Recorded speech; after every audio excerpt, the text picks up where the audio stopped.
ഇങ്ങനത്തെ ഒരു പ്ലാന്റ് ആണ് നിങ്ങൾക്ക് വച്ചു തരുന്നതെങ്കിലും അത് ഇതുപോലെ ഒരു വർഷം കഴിഞ്ഞാൽ ഇതുപോലെ ഫ്രൂട്ടുകൾ ആയിട്ടില്ലെങ്കിൽ സാധനങ്ങൾ എടുക്കും, തിരിച്ച് ഫണ്ട് റീഫണ്ട് ചെയ്യും. ഒരു സെറ്റപ്പിൽ നിന്ന് 20 കിലോ വരെ കിട്ടാൻ സാധ്യത. ഡ്രാഗൺ ഫ്രൂട്ടിന് ഇപ്പം ശരിക്കും ഡിമാൻഡ് ഉണ്ടോ? എല്ലാ കാലത്തും വിപണിയുണ്ട്. 200 രൂപ എങ്കിലും നിങ്ങൾക്ക് ഹോൾസെയിൽ വില ഇതിന് കിട്ടും. അപ്പം ഓരോ മാസം കൂടുമ്പോൾ നിങ്ങൾ ഇത് വളർന്നു വരുന്നതിനനുസരിച്ച് മുകളിലേക്ക് മറിയുന്നത് വരെ കെട്ടിക്കൊടുക്കണം. മഴ ഇല്ലാത്ത സമയത്ത് മാത്രം എല്ലാ ദിവസവും ഓരോ കപ്പ് വെള്ളം കാലത്ത് വൈകുന്നേരം ഒഴിച്ചു കൊടുക്കണം. നിങ്ങളുടെ വീട്ടിലേക്ക് ഫ്രൂട്ടിംഗ് പീരീഡിൽ ഒരാൾ കടന്നു വരികയാണെങ്കിൽ ഒരു വൈബ് വേറെ തന്നെ ആയിരിക്കും. തൃശ്ശൂർ മണ്ണൂത്തിയിലുള്ള നമ്മുടെ നാഷണൽ ബയോ ഫെർട്ടിലൈസർ ആൻഡ് പ്ലാന്റേഷനിലെ നമ്മുടെ നൗഫലിക്കയുടെ കൂടെയാണ് നമ്മൾ നിൽക്കുന്നത്. ഇതേ രീതിയിൽ ഡ്രാഗൺ ഫ്രൂട്ട് ഒരു 4-5 എണ്ണം നിങ്ങളെ വീട്ടുപടിക്കൽ ഉണ്ടെങ്കിൽ ഒന്ന് ആലോചിച്ച് നോക്കിയേ, അടിപൊളിയായിരിക്കും. ഈ രീതിയിൽ സെറ്റ് ചെയ്ത് തരുന്ന ആളാണ് നമ്മുടെ മുമ്പിലിരിക്കുന്നത്. അതായത് ഇങ്ങനത്തെ ഒരു പ്ലാന്റ് ആണ് നിങ്ങൾക്ക് വച്ചു തരുന്നതെങ്കിലും അത് ഇതുപോലെ ഒരു വർഷം കഴിഞ്ഞാൽ ഇതുപോലെ ഫ്രൂട്ടുകൾ ആയിട്ടില്ലെങ്കിൽ നിങ്ങളുടെ ഫണ്ടൊക്കെ തിരിച്ചു സാധനങ്ങൾ എടുക്കും, തിരിച്ച് ഫണ്ട് റീഫണ്ട് ചെയ്യും. ഫണ്ട് റീഫണ്ട് ചെയ്യും ഉറപ്പ്. അതിന് കാരണം നമ്മുടെ ഈ പ്ലാന്റുകളിലും അതേപോലെ നമ്മുടെ ഈ സെറ്റപ്പിലുള്ള കോൺഫിഡൻസ് മാത്രമാണ്. അതിലുപരി നമ്മുടെ വളം, നിങ്ങളൊരു വർഷത്തേക്കുള്ള വളം കൂടെ കൂടിയാണ് ഈ പാക്കേജ് വരുന്നത്. ഇത് 1 ഇയർ നമ്മൾ കാഴ്ച കൊടുക്കാനുള്ള പ്രായം പറഞ്ഞത്. ഇത് ഏറ്റവും ചുരുങ്ങിയത് 15-20 വർഷം നിൽക്കും.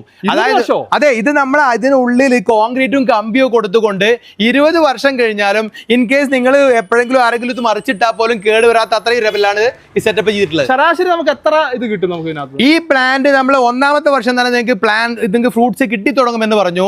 2ാമത്തെ വർഷം ആകുമ്പോൾ ഫ്രൂട്ടുകൾ കൂടുതൽ കിട്ടും. 3ാമത്തെ സീസണിലേക്ക് എത്തുമ്പോൾ പിന്നെ നിങ്ങൾക്ക് ഏറ്റവും ചുരുങ്ങിയത് ഒരു സെറ്റപ്പിൽ നിന്ന് 20 കിലോ വരെ കിട്ടാൻ സാധ്യതയുണ്ട്. 20 കിലോ വരെ കിട്ടും. അതെ, 20 കിലോ പറഞ്ഞാൽ ഏകദേശം 6000 രൂപയ്ക്ക് മുകളിലായി അതിന്റെ കോസ്റ്റ്. അതേസമയം നിങ്ങൾക്ക് ഈ 3 വർഷം കഴിഞ്ഞ് ഒരു ഒറ്റ സീസണിൽ കിട്ടുന്ന ആ പൈസ ഉണ്ടല്ലോ, ലാഭം, അത്ര പോലും നിങ്ങൾക്ക് എന്തില്ല, ഇതിന് ടോട്ടൽ ചെലവ് വരുന്നില്ല. ഡ്രാഗൺ ഫ്രൂട്ടിന് ഇപ്പം ശരിക്കും ഡിമാൻഡ് ഉണ്ടോ? ഉണ്ടോ? എല്ലാ കാലത്തും വിപണിയുണ്ട്. നിങ്ങളുടെ ക്വാണ്ടിറ്റിക്ക് അനുസരിച്ച് വിപണി കൂടിക്കൊണ്ടേയിരിക്കും. അതായത് നിങ്ങൾക്ക് ഒരു ദിവസം തന്നെ 1000 കിലോ ഒക്കെ ഫ്രൂട്ട് പറിക്കാൻ മാത്രം പ്രൊഡക്ടിവിറ്റി ഉണ്ടെങ്കിൽ തീർച്ചയായും നിങ്ങൾക്ക് എയർപോർട്ട് വഴി തന്നെ കയറ്റാം, നല്ല വിലയും കിട്ടും. അതേസമയം നമ്മൾ ലോക്കൽ മാർക്കറ്റിലാണെങ്കിൽ ഇതിൽ നിങ്ങൾക്ക് 200 രൂപ എങ്കിലും നിങ്ങൾക്ക് ഹോൾസെയിൽ വില ഇതിന് കിട്ടും. ഈ ഒരു രീതിയിൽ സെറ്റ് ചെയ്തതിന് നമുക്ക് എത്ര രൂപ ചെലവ് വരും? ഇങ്ങനെ സെറ്റ് ചെയ്തൊരു സെറ്റപ്പിന് നിങ്ങൾക്ക് 3500 രൂപയാണ് വരുന്നത്. നിങ്ങൾ ഇവിടെ വന്ന് കൊണ്ടുപോവുകയാണെങ്കിൽ 1, 2, 3 പീസൊക്കെ കൊണ്ടാകാം. ട്രാൻസ്പോർട്ടിംഗ് ആവശ്യമുണ്ടെങ്കിൽ മിനിമം ഒരു 3, 4, 5 പീസ് വേണം.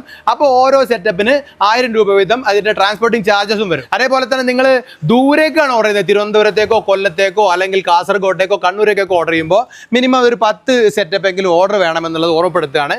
അതല്ല നിങ്ങൾക്ക് ഇവിടെ വന്ന് കൊണ്ടുപോകുന്നതിനും 1, 2 പീസ് മാത്രം കൊണ്ടുപോകുന്നതിനും ഒരു വിരോധമല്ല.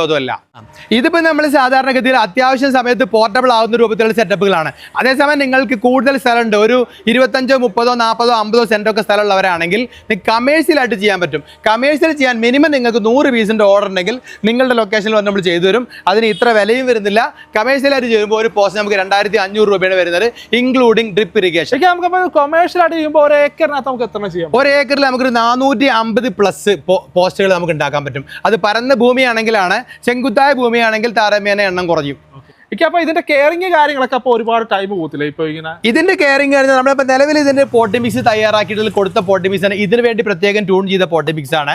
അതുകൊണ്ട് തന്നെ നിങ്ങൾക്ക് ആദ്യത്തെ 2-3 മാസം പ്രത്യേകിച്ച് ഒരു വളം കൊടുക്കേണ്ടി വരില്ല. വേറെ വളമൊന്നും കൊടുക്കണ്ട. ഇല്ല, പിന്നീട് നിങ്ങൾ ഓരോ മാസം ഓരോ വില വീതം കൊടുക്കാണ്ട് വളം നമ്മൾ ഇവിടുന്ന് പ്രൊവൈഡ് ചെയ്യും ഇതിന്റെ കൂടെ തന്നെ. അത് ഫ്രീ ആണോ അതോ അല്ല, ഇതിന്റെ കൂടെയുള്ള പാക്കേജ് ആണത്. ഓക്കെ, ആ വളം നിങ്ങൾ മറ്റു വളങ്ങൾ കൊടുത്ത് ഈ നമ്മൾ ഉദ്ദേശിക്കുന്ന വളർച്ചയിൽ എത്താതിരുന്നാൽ ആ ഒരു പ്രശ്നം ഒഴിവാക്കാൻ വേണ്ടിയാണ് നമ്മൾ തന്നെ നിങ്ങൾക്ക് വളം തരുന്നത്. നിങ്ങൾ 1 മാസം കൂടുമ്പോൾ ഓരോ കപ്പ് വളം നിങ്ങൾ അതിലിട്ട് കൊടുക്കുക. അതേപോലെ തന്നെ എല്ലാ ദിവസവും മഴയില്ലാത്ത കാലങ്ങളിൽ ഓരോ ലിറ്റർ വെള്ളം കാലത്തും ഓരോ ലിറ്റർ വെള്ളം വൈകുന്നേരത്തും ഒഴിച്ചു കൊടുക്കുക. മഴക്കാലത്താണെങ്കിൽ ഒരാഴ്ച മഴ വിട്ടു നിൽക്കുന്നുണ്ടെങ്കിൽ മാത്രം ഇതുപോലെ ചെയ്താൽ മതിയാകും. അപ്പോൾ ഇതിനെക്കുറിച്ച് എന്തെങ്കിലും സംശയങ്ങൾ കാര്യങ്ങളുള്ളവർക്കായിട്ട് ഞാൻ കോൺടാക്ട് നമ്പർ കാര്യങ്ങളൊക്കെ ഡിസ്ക്രിപ്ഷനിൽ കൊടുക്കുന്നുണ്ട്. ആവശ്യമുള്ളവർക്ക് കോൺടാക്ട് ചെയ്യുക. മറ്റൊരു എപ്പിസോഡോട് നിങ്ങൾ